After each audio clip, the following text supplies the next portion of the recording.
Hello बच्चों, let's read this question. The question says what is म्यूटारोटेशन। यहाँ पे जो की कॉन्सेप्ट है वो की कॉन्सेप्ट ही आपका हो जाएगा म्यूटारोटेशन। अब चलिए समझते हैं कि म्यूटारोटेशन होता क्या है। Let's try to understand. अगर मैं म्यूटारोटेशन की बात करूं तो ये क्या होता है, यहाँ पे मैं लिख सकता हूं the spontaneous change in specific rotation of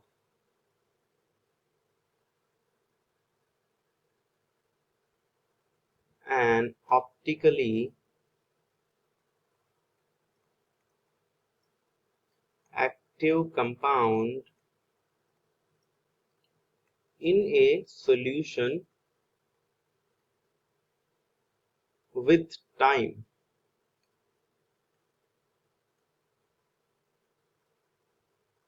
to an equilibrium value is called म्यूटारोटेशन।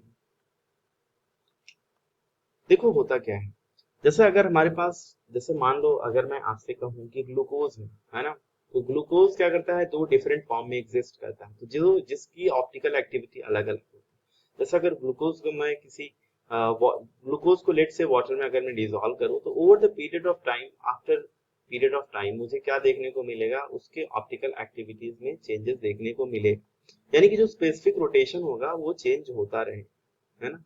और ये कब तक होता रहेगा, जब तक कि वो इक्विलिब्रियम पे ना पहुंच जाए। तो मैं आपको इसको एक्सप्लेन करने के लिए इसमें कुछ और भी बहुत सारी चीजें मैं आपको समझाने की कोशिश करता हूँ। तो चलिए देखते हैं और क्या क्या चीजें हैं आपको पता होनी चाहिए। यहाँ पे मैं और भी कई सारी चीजें लिख सकता हूँ, जैसे यहाँ पे ये लिख सकता हूँ, mutarotation is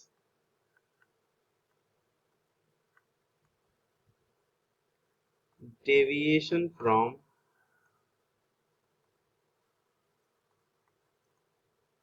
specific rotation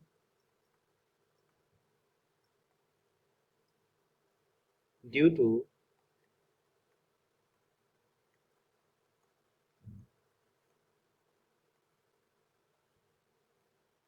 change in equilibrium between alpha anomeric and beta anomeric form. चलिए इसको मैं थोड़ा और डिटेल में समझाता हूँ आपको। कि मान लीजिए हमारे पास एक अल्फा डी ग्लूकोपाइरानोज है, मान लीजिए हमारे पास बीटा डी ग्लूकोपाइरानोज है, उसको मैंने क्या किया, बीटा डी ग्लूकोपाइरानोज है ना, इसको मैंने वाटर में डिसॉल्व किया। अल्फा और बीटा फॉर्म दोनों ही ग्लूकोज के स्टेबल होते हैं, है ना, ये इंडिविजुअली भी एग्जिस्ट करते हैं, बट जब मैं इसको वाटर में डिसॉल्व करूंगा तो होगा क्या, यहाँ पे ध्यान से देखिए, ये आपका स्ट्रक्चर हो गया ग्लूकोज। मैं स्ट्रक्चर ड्रॉ कर देता हूँ, ये कुछ इस तरीके से हो जाएगा बच्चों। ये हो गया आपका डबल बॉन्ड ओ, यहाँ पे हमारे पास होगा ओ एच, यहाँ भी ओ एच, और अगेन यहाँ पे ओ एच, और ये आपका CH2OH, है ना। अब ध्यान से देखिए, यहाँ पे होगा कि जब ये बीटा फॉर्म में एग्जिस्ट करेगा तो इसका स्ट्रक्चर कुछ इस तरीके से हो जाएगा। ध्यान से देखना बच्चों, बहुत ही इंपॉर्टेंट है ना। ये हो गया OH, यहाँ पे OH, फिर अगेन OH, OH, और यहाँ पे CH2OH।